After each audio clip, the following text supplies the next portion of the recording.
Bora lá. Então, gente, a postura de vocês em mãos aí, né?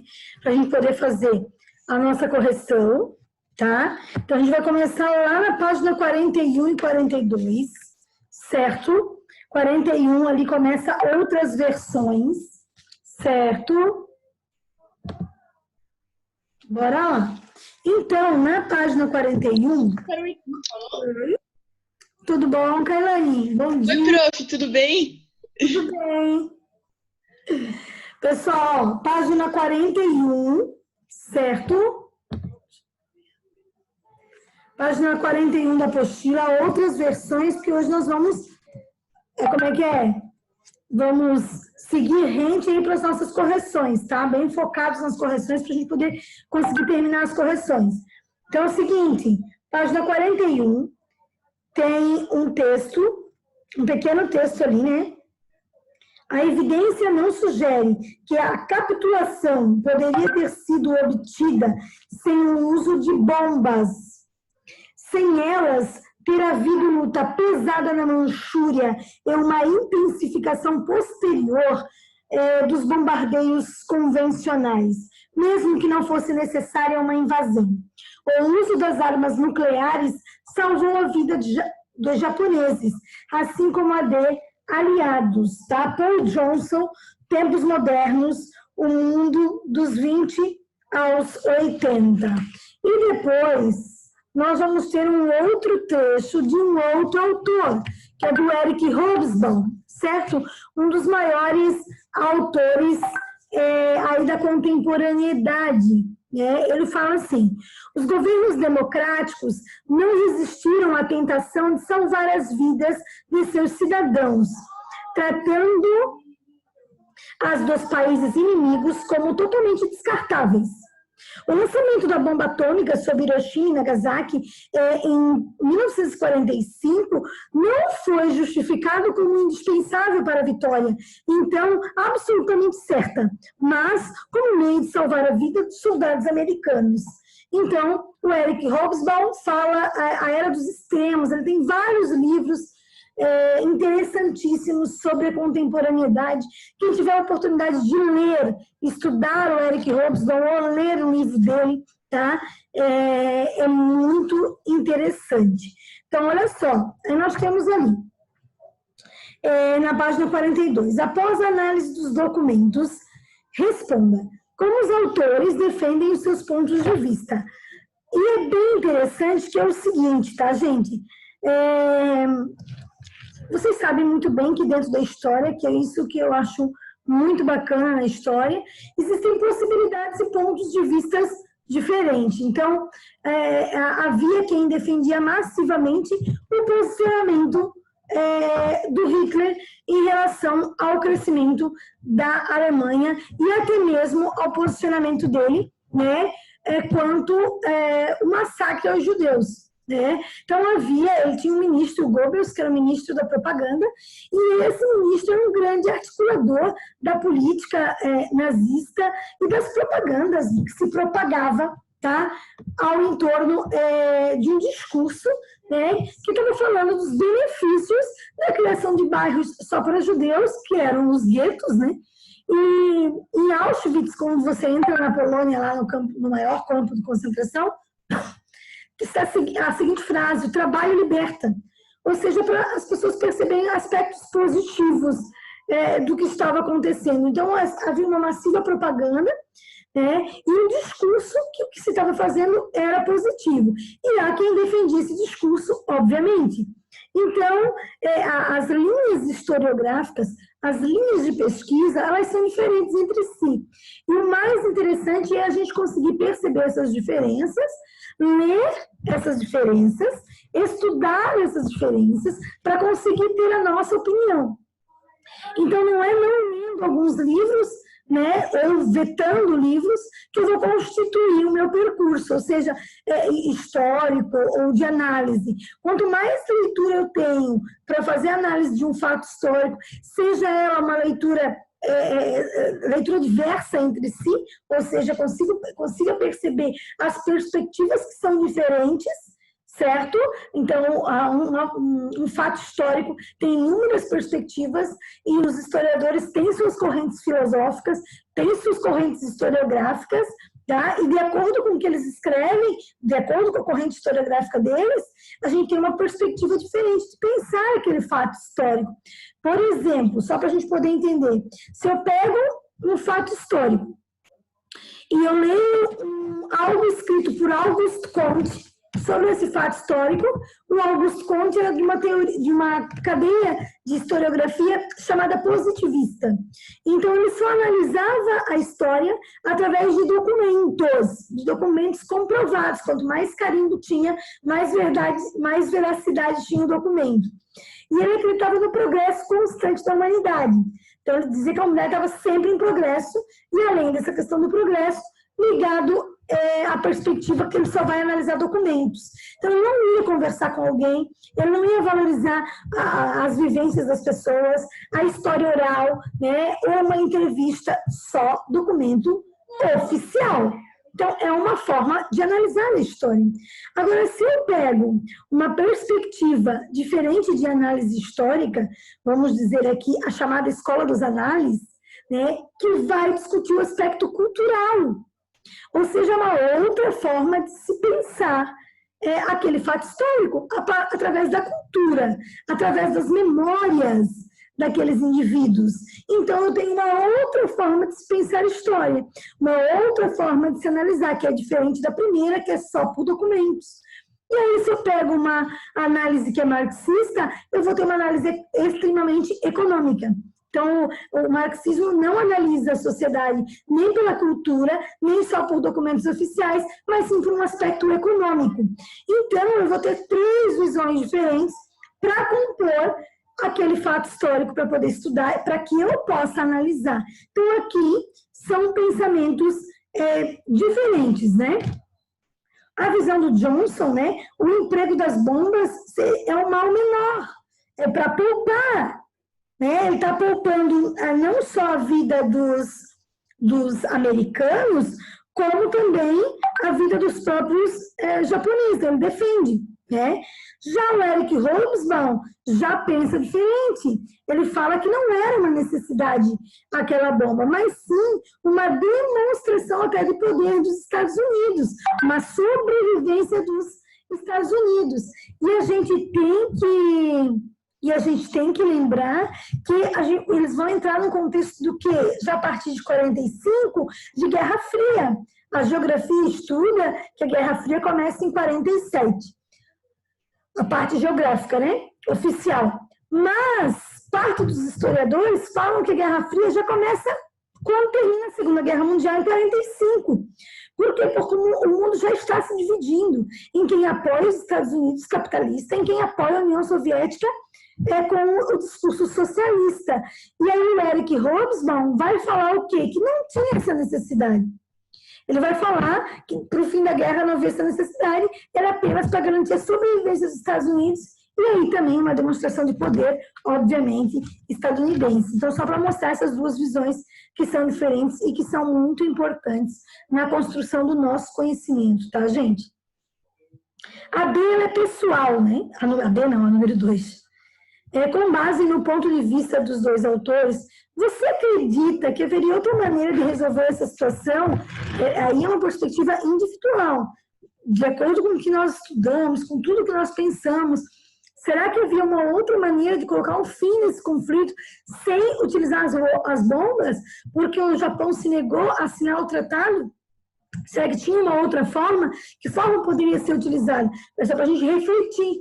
Era necessário escolher 2 cidades japonesas que não tinham controle aéreo, que a população não sabia o que estava acontecendo para poder fazer esse ataque? Era necessário para acabar com a Segunda Guerra Mundial? Tá? Porque lembra que por detrás da postura dos Estados Unidos tem uma questão de demonstração de poder também. Então, é uma reflexão pessoal, certo? E a número 3, na sua opinião, de novo é pessoal, né? Quais consequências do uso de armas nucleares acarretou para a história mundial, né, gente? Então, olha só, eu penso daí, a minha perspectiva, que esses impactos estão ligados aí já a uma demonstração de poder, que é a própria Guerra Fria, né, gente? Então, que é o que nós vamos estudar agora posteriormente, o medo desses conflitos, tá? Se acirrarem por isso, essa guerra sem um enfrentamento direto, porque a partir do momento que eu tenho um armamento nuclear, existe um medo, né? Tem umas charges muito legais da Guerra Fria, mostrando tanto os Estados Unidos quanto a União Soviética em cima, assim, de bombas, em cima e aí com um botão, com a mão, assim, para clicar naquele botão, ou seja, é aquela disputa o tempo inteiro acontecendo, é um acirramento de desenvolvimento tecnológico, né, e não só de armamento nuclear, mas toda a tecnologia bélica. Eles vão fomentar os desfiles, vai haver muitos desfiles para mostrar o poderio bélico. Uma coisa que a Coreia fez recentemente na história, né, fazer aqueles desfiles para mostrar o armamento bélico e a força que eles têm também na produção bélica. Então, é bem interessante se pensar, mas também é de opinião, só para a gente fazer uma reflexão, certo? Na página 43, nós temos ali, tá, uma interpretação de documentos, na verdade é um poema, né? É isto, um homem? É um poema do Levi, tá? Olha só, foi enviado para Auschwitz em 1944. Seu relato é um dos mais importantes registros dos eventos sofridos pelo povo judeu nas mãos dos nazistas. É isto um homem? Ele escreve. Quem é que podia ler para a gente, pessoal, esse poema? Alguém se habilita a fazer a leitura do poema da página 43? Alguém? Pessoal, vocês estão aí? Respondam para mim, por favor. Eu leio. Então, Léo, por favor. Muito obrigada. É isto um homem? Vocês que vivem seguros em suas ali das casas, vocês que, voltando à noite, encontram comida quente e rostos amigos. Pensem bem se isto é um homem que trabalha no meio do barro, que não conhece paz, que luta por um pedaço de pão, que morre por um sim ou por um não. Pensem bem se isto é uma mulher sem cabelos e sem nome, sem mais força para lembrar. Vazio os olhos, frio o ventre, como um sapo no inverno. Pense que isto aconteceu. Eu lhes mando essas palavras. Gravem-nas em seus corações. Estando em casa, andando na rua, ao deitar, ao levantar. Repitam-nas aos seus filhos. Ou não, desmoronem-se na sua casa, a doença e tornem inválidos. Os seus filhos virem o rosto para não vê-los. Olha só, ele fala ali frio o ventre porque as mulheres elas havia um processo feito dentro dos campos de concentração de esterilização das mulheres judias, tá? Então havia abuso sexual e para que elas não engravidassem, né, eles faziam essa esterilização, tá? Para que elas não tivessem mais filhos ou mesmo que fossem libertas depois não tivessem mais. Prof, pode repetir, travou? O que é que tu quer que eu repita, Amore? O poema? O poema, o Léo só fez a leitura. É só o poema ali, Kailane, só para demonstrar, eu estava falando das mulheres, que as mulheres, nessa época, elas passaram por um processo de esterilização. Elas se tornavam estéreis. Como havia muito abuso sexual dentro dos campos de concentração, as mulheres faziam um processo para que as mulheres ficassem estéreis, né, não tivessem filhos. E não só por conta dos abusos, porque havia um discurso para não proliferação né, de uma comunidade judia, ou para que uma mulher lá dentro no campo de concentração não engravidasse, obviamente. Aí vai se desprender a questão financeira. Então, havia esse processo, era bem comum. Boa parte das mulheres que, além de ter os seus cabelos raspados, se tornavam estéreis durante esse período. Então, olha só, lá na página 43, então nós temos 1, 2 e 3 para poder responder, certo? Número 1, a quem o autor se dirige no início do poema? Ele está se dirigindo a quem no início do poema? Para quem que o autor está se dirigindo ao início do poema, gente?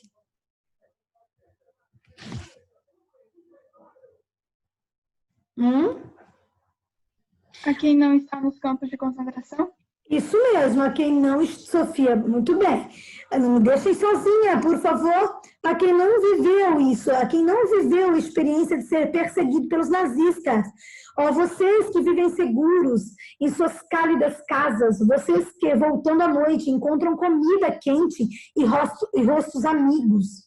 Pensem bem se isto é um homem que trabalha no meio do barro, que não conhece paz, que luta por um pedaço de pão, que morre por um sim ou por um não. Pensem bem se isto é uma mulher sem cabelos e sem nome, sem mais força para lembrar. Vazia os olhos, frio o ventre, como um sapo no inverno. Pensem que isto aconteceu. Eu lhes mando essas palavras, gravem-nas em seus corações, estando em casa, andando na rua, ao deitar, ao levantar, repitam-nas aos seus filhos. Ou não, desmorone-se a sua casa, a doença os torna inválidos e seus filhos virem o rosto para não vê-los, né? Então, só para a gente pensar ali, né? É um poema super forte, tá, gente? Mas muito interessante discutindo esse período histórico. Como o autor descreve a vida nos campos de concentração? Da pior forma possível, né, gente? É a perda da humanidade. Ele vai falar, é isto um homem? Ele vai questionar, é uma pergunta já o poema. Isso é um homem? Então é a perda da própria humanidade, né? Essa questão que a vida ela é efêmera. Efêmera porque a vida é o quê? Ela é rápida. Certo? E de que maneira que tem humanidade nesses campos? Então, ele vai falar dessa perda da individualidade, porque agora ele é um número, não tem mais nome, essas mulheres. Perda da individualidade, a exposição ao trabalho forçado, a perda da dignidade, a perda, né, totalmente ali do que é o homem ou do que é a mulher. Certo? Então, essa perda da individualidade e da própria humanidade. É um questionamento que ele faz, né? E número 3, o autor faz um alerta nas partes finais do poema. Por que ele faz um alerta ali? Na parte final do poema? Para deixar as pessoas atentas. Para ficar atento, até porque isso vai acabar... né? Então, olha só, ele passou vários anos lutando contra aqueles que refutavam a própria ocorrência do Holocausto e que questionavam essas autoridades. Porque, gente, teve uma galera, posteriormente à Segunda Guerra Mundial, que dizia que falava que, e até fala hoje em dia, que o Holocausto nunca existiu. Por mais que tenha toda a comprovação histórica, comprovação dos campos, houve uma discussão, principalmente pós-Segunda Guerra Mundial, que não houve Holocausto, que o Holocausto não existiu. Então, ele vai discutir muito sobre isso. E o intuito dele é que as pessoas acreditem nas palavras de quem vivenciou. O intuito dele é que as pessoas acreditem em todos os materiais, todos os eventos que foram descritos, né? Então, por isso que ele faz esse alerta, né? O julgamento de Nuremberg, que é o julgamento de todas as atrocidades feitas pela Segunda Guerra Mundial, foi muito importante para o povo judeu, certo? Muito bem. Então, nós vamos lá para a hora do estudo agora, tá? Lá para a hora do estudo, vamos lá? A hora do estudo é 44 e 45. Tá? Aqui vai ser uma retrospectiva de todo o nosso conteúdo. Tá? Sobre a Segunda Guerra Mundial, 2 fatores que levaram à eclosão do conflito. Quais foram os fatores que levaram a Segunda Guerra Mundial a acontecer? ou seja, quais são o contexto histórico que fez com que ocorresse a Segunda Guerra Mundial. Lembrem, o estopim da Segunda Guerra Mundial, estopim é o que acontece, que começa a Segunda Guerra Mundial, que é o domínio da Alemanha sobre a Polônia. Então, quando a Alemanha invade a Polônia, tá? E a Polônia não tem apoio, lembrem-se, nem da França nem da Inglaterra, ou seja, a invasão da Alemanha à Polônia marca o início da Segunda Guerra Mundial, ou seja, é um estopim. Mas nós temos o contexto que levou à eclosão da Segunda Guerra Mundial. Prof? Oi, estou aqui. Prof? Posso falar? Pode. Foi o fato da Alemanha começar a fazer... puxar pessoas para fazer o exército. O fato da Alemanha ter rompido aquele tratado lá que eles fizeram. Tratado de Versalhes, isso. O Tratado de Versalhes. Peraí que eu tô longe da puxar.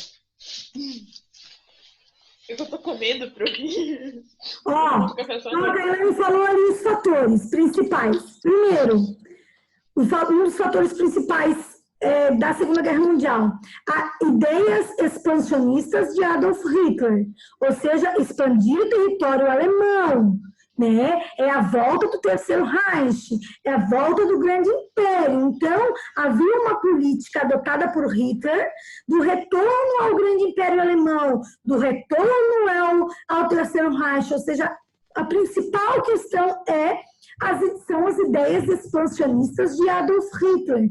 Além da ideia expansionista de Adolf Hitler, nós vamos ter como principal ali contexto e situação para a eclosão da Segunda Guerra Mundial o descumprimento do Tratado de Versalhes, né?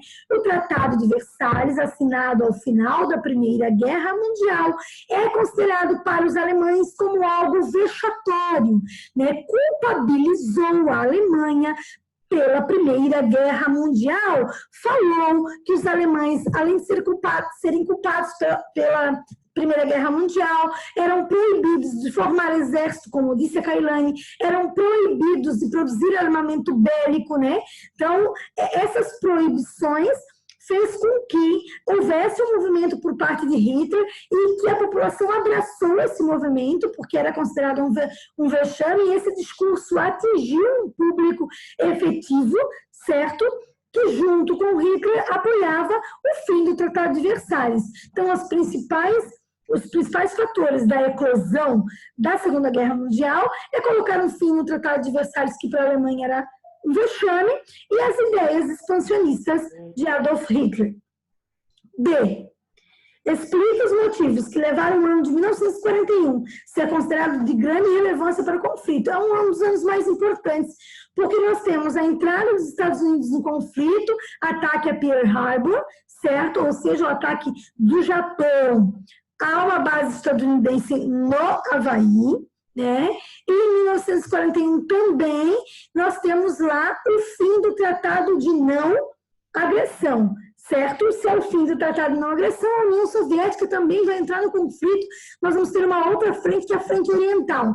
Então, havia uma frente que era a frente ocidental, dentro da Europa. Em 41, abre-se duas outras frentes da guerra. Uma frente no Pacífico, a Batalha de Midway, Estados Unidos contra Japão, certo? Por conta do ataque a Pearl Harbor. E mais uma frente oriental, que é uma frente dentro da União Soviética, que é a Operação Barbarossa, ou seja, fim do Tratado de Não Agressão da Alemanha e da União Soviética. Certo? Quem rompe esse tratado é o Hitler, que tem como objetivo petróleo e terras, né, na questão agrícola. Enfim, ele acaba rompendo esse tratado. Muito bem, por isso que 41 é um ano importante durante esse conflito. Número 2, lá da página 45. Qual a relação entre a derrota da Alemanha na Grande Guerra E a ascensão de Adolf Hitler ao poder em 1933. Gente, volto a dizer, a Alemanha, pós-Primeira Guerra, tem que assinar um tratado, que é o Tratado de Versalhes. A Alemanha passa por uma situação de grave crise econômica, certo? É uma instabilidade política gigantesca, e é nesse contexto que o Hitler pegava o não cumprimento das cláusulas do Tratado de Versalhes, parar de pagar as dívidas de guerra, né? E aí isso vai fortalecendo ele, né? E a figura dele, né? E aí, a partir desse fortalecimento, ele vai aplicar, vai colocar em prática, né? Vai implantar um governo autoritário, né? E aí esse governo é para vingar o povo alemão. É o discurso, né? Esse governo é um governo autoritário, mas ele tem que se fazer autoritário porque, afinal de contas, ele vai vingar o povo alemão para com os aliados. Ele vai vingar o povo alemão da situação que a Alemanha estava vivendo. Então, quando nós temos a ascensão de Hitler no poder, nós temos uma Alemanha totalmente destruída. Nós temos uma Alemanha com milhares de desempregados. Nós temos uma Alemanha que não está industrializada.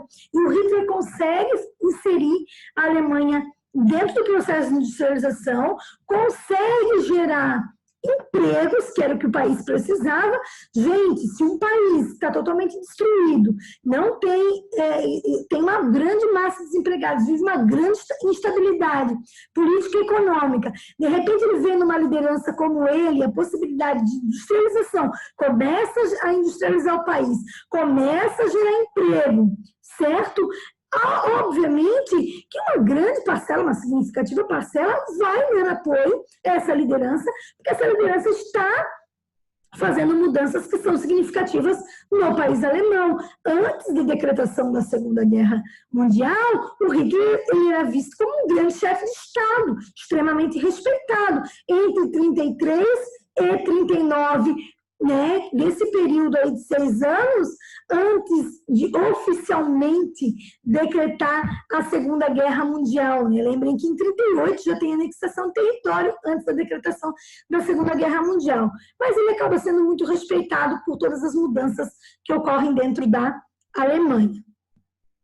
Número 3, qual é a relação entre regimes ditatoriais de extrema-direita que chegaram ao poder na Europa entre as décadas de 20 e 30 e a eclosão da Segunda Guerra Mundial, tá, gente? Os regimes de Adolf Hitler, Benito Mussolini, e até mesmo do Salazar ali, ou o general espanhol lá, que, né, o Franco, que ganhou o conflito aí da Guerra Civil Espanhola, eles pregavam a necessidade de um novo conflito, né? Porque ficaram questões pendentes da Primeira Guerra Mundial, era isso que eles diziam, né? E as potências se sentiam prejudicadas. Eles se sentiam prejudicados, né, contra a vitória dos aliados lá na Primeira Guerra Mundial. Tá? Então, eles falavam que havia essa necessidade de um conflito armado para resolver essas pendências que ficaram da Primeira Guerra Mundial. Ou seja, é óbvio, a Alemanha perdeu todos os territórios. A Alemanha é um país que dominava muitos outros países na Europa. Com a perda da Primeira Guerra Mundial, a Polônia, por exemplo, ela era de domínio alemão. Então, a Alemanha nunca se conformou de ter perdido a Polônia. Por isso que a primeira coisa que ela faz oficialmente é a invasão da Polônia, desse território que pertencia a eles. Então, a relação desses regimes autoritários é esse mesmo discurso, que haviam pendências. Essas pendências estavam relacionadas à perda da Primeira Guerra Mundial, que deveriam ser resolvidas, afinal de contas, esses países perderam inúmeros territórios, ficaram com inúmeras dívidas e com inúmeros problemas econômicos, sociais e políticos após a Primeira Guerra Mundial. Certo? Muito bem. Agora, a número 4, a número 5 e a número 6... ela é de assinalar ali, né? A número 4 é verdadeiro ou falso, a 5 é uma questão da CAF, certo? E a 6 da universidade ali, né? O que eu quero dizer para vocês? A CAF, por exemplo, ela pede questões incorretas. De 90% das perguntas da CAF, uma alternativa está sempre incorreta, ela sempre pede a incorreta, certo? A maioria das questões ligadas a qualquer concurso da CAF, seja para a universidade ou concurso público, né? Por exemplo, tem concursos públicos que são organizados pela CAF. Todos os concursos ou provas organizadas pela CAF, na sua maioria, é de questões incorretas, tá? Na número 4 é verdadeiro ou falso. Vocês vão me dizer se é verdadeiro ou falso. A Alemanha, Itália e Japão eram aliados no início do conflito. No início. Lembra que a Itália pula de lado, né, gente? Verdadeiro, gente, ou falso?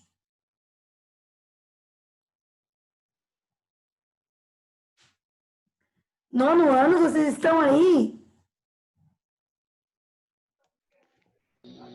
A primeira, prof? A primeira, isso. Ah, verdadeiro, então. Verdadeira, Davi, muito bem, tá? Japão e Alemanha estiveram em lados opostos durante o conflito. Verdadeiro ou falso? Japão e Alemanha, gente, é lado oposto. Falso, Davi, muito bem. É falso, porque a Alemanha e o Japão estavam do mesmo lado, não estavam em lados opostos. Os Estados Unidos entraram no conflito em 1941 ao lado dos alemães? Sim, com certeza. Nossa. Falso também. Antes do início do conflito, a União Soviética assinou um pacto de neutralidade com a Alemanha.